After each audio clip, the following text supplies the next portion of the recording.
one of the things that I found very useful in your book, The History of White People, was the distinction you made between, whiteness on the one hand and the evolving concept and enlarging concept of the American. Yes. So I'm wondering if you could talk about what you mean by the American. What was the American? How did the concept of the American evolve over time? Yeah, the concept of Americanness as singular, the American, has had a long life. I'm sure it still circulates, but much less easily now.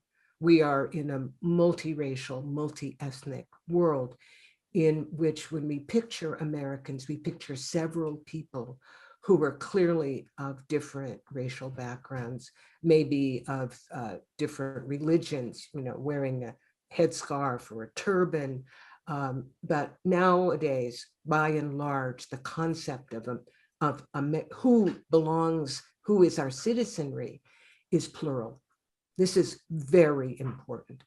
When I was in graduate school in the 1970s, the term the American mood, those circulated very easily. And the assumption was that the American was embodied as a middle class or upper middle class, educated, northern white male, not Jewish, not Catholic, not Italian. Basically, he was Ralph Waldo Emerson. And that had a long, long life. It's not embodied in the Constitution. The Constitution does not use racial words. It doesn't say Black, doesn't say slave, doesn't say white. But shortly after the adoption of the Constitution, the very next year, the first action of the Congress was provision for naturalization as an American citizen. And there you have the word white along with free, because at that point in 1790, not all white people were free. There were many hundreds of indentured white people who were not free. So white comes into American national legislation very early as an assumption of what it means to be an American. Also, in the early 19th century, the provisions around who could vote, and the vote is absolutely central, absolutely central. So for me, when I think about who counts as white, I ask, can adult men vote? So there were many white races in the early 20th century. In the 19th century, there was the Celtic race, there was the Northern Italian race. They were all white races in the sense that adult men could vote and adult men had access to patronage, jobs, and wages. But at any rate, early 19th century, limitations on the vote were very common. And one of the most common had to do with wealth. Another had to do with white. Another had to do with sex. Women could not vote. One of the first openings of the American includes poor American white men. And that is a movement that occurred during what we call the Jacksonian era of the 1830s. So with this opening, wealth and race are disassociated. So you could be a poor Irishman and vote.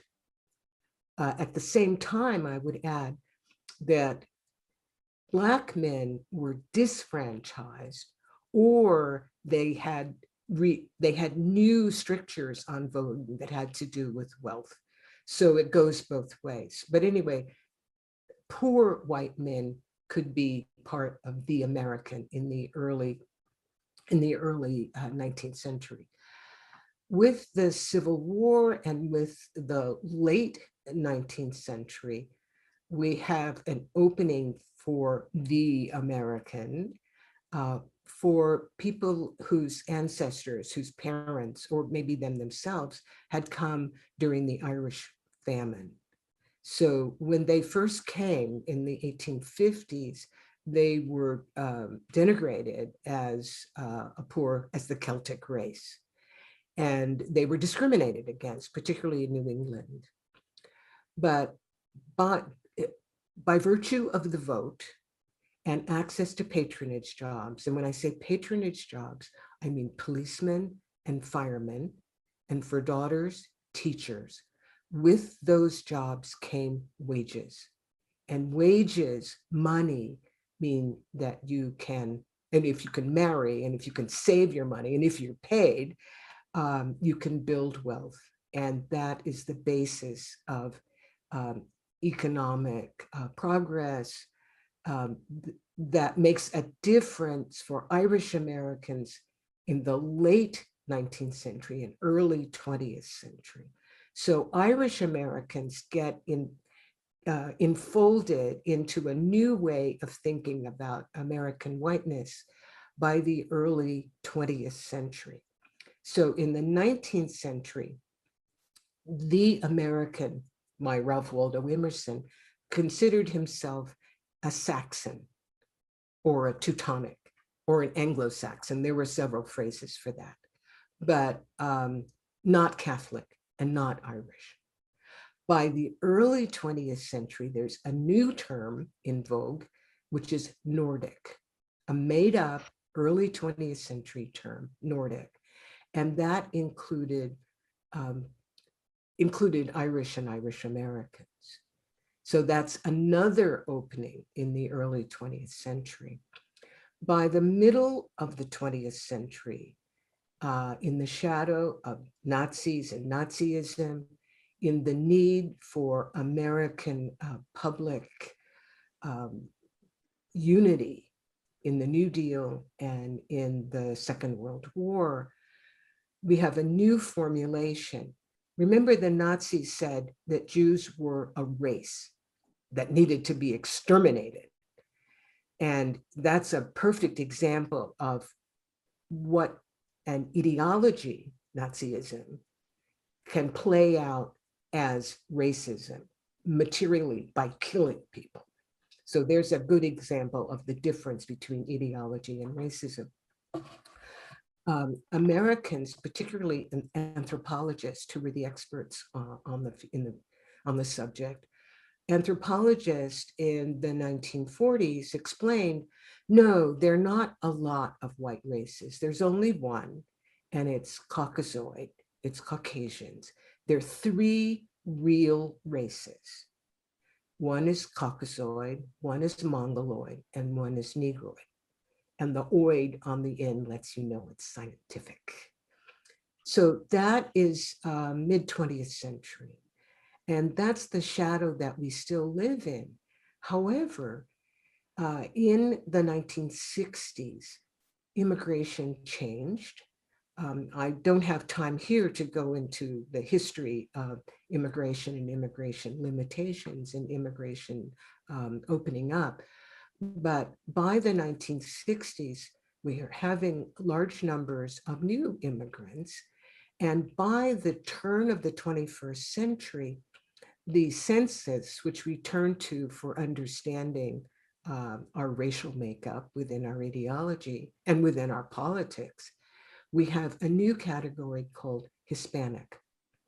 And so after 2000, when you fill out the census, you have to decide a race, most of which are based in territory or geography, and an ethnicity, which is, are you Hispanic or not? And included in Hispanic is people who speak Portuguese. So we have these changes over time with our designations getting more and more complicated. On the one hand, what works as politics and what works as sort of our scientific thought. And also we have desegregation from the 60s and an opening up of the categories that used to be associated with the American. So for instance, education. We have an opening of education at all levels, desegregation of education, so that educated people now come in various shades and racial designations. Miss America, the ideal of American beauty. Also within the 1970s, we have Miss America of color. So beauty. And then with President Obama, the summa of political power, the American presidency. So we have these characteristics that were ruthlessly associated with whiteness, like power and beauty and wealth and education, now being spread through the society, not evenly and not equally, but no longer monopolized by white people. So there's a lot there, but I And think that's the short version. yeah, right, right. I think, I mean, so there's a couple of things though. I mean, I think that what you've traced out really identifies the way that privileged identity groups can shift and can expand and can contract. And, you know, because people talk a lot about how the demographics of the United States is shifting, and you know, how the United States is going to be a majority minority country in several decades. And there's sort of an expectation, I think, that relies on a fixed category or understanding of what Yes. a privileged category is. But what you're tracing is actually the reality that power and privilege and the political or the social ideal that really attaches to power can shift but while the equation of privilege and disprivilege, power and disempowerment remains. Wait a minute, let me just interrupt you for a second. The whole question of majority minority, I don't think we're going to run out of white people. Right. I think we are making white Right. people.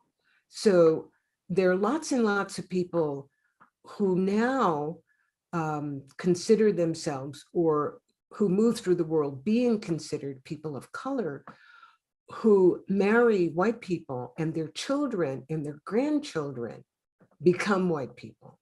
That's one way of growing the white population, which you can see very easily in the public sphere. Another way is through people like people designated as Hispanic now, are themselves designating themselves as white people. So I think we are going to have a majority of white people, but what counts as white people will adjust. Right. Yeah. Well, I think there is like, even though we acknowledge that this isn't the biological category, I think in many ways we do internalize the idea that there is a sort of a biological assumption that we make even as we deny it, right? But whiteness is not attached to the body; it is attached to power and an ideology, and it is malleable. It can shift, right? It's not ultimately malleable, and it is, as you say, attached to biology. So for instance, a person of my skin color is assumed to be Right. a Black person. Now I could go around it by speaking French and say, oh, je suis française. And then, that happened in the 1960s when ambassadors came from African countries, and they would go places and say, Maryland or other places in the South, and first be Jim Crowed, and then it would turn out they weren't Americans. And oh, sorry, you're not subject. But by and large, someone of my skin color is assumed to be African American, and there's not much way around that. However, if I had children and grandchildren who were lighter skinned, they could easily be, they may themselves decide to pass because it's easier than explaining over and over again, no, my mother or my grandmother. Or they might find that it's just, it's a better way to get on in a world that is still white supremacist. Right. The other thing that I think I wanted to just pull out a little bit from your narrative about sort of the American was, I think it's just such an important point you make, that whiteness is naturalized in 1790, right? That the citizenship is given to free white persons. And what that means is that, you have waves of European immigrants coming to the United States who do not have privileged status in the same way that British-born, later German-born, and later Irish-born by the 20th century have. They don't have status there. They're depicted in denigrating ways.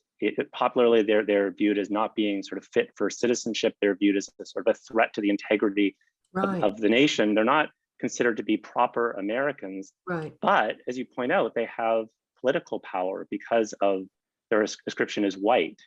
Because of and that access to the vote. Right, which gives them the And I vote. think this is one reason why we're seeing so much opposition to voting right now, that on some level, Republicans understand that the vote is a crucial part of not only voting and electing, but also of standing and jobs and money. It's the key to citizenship.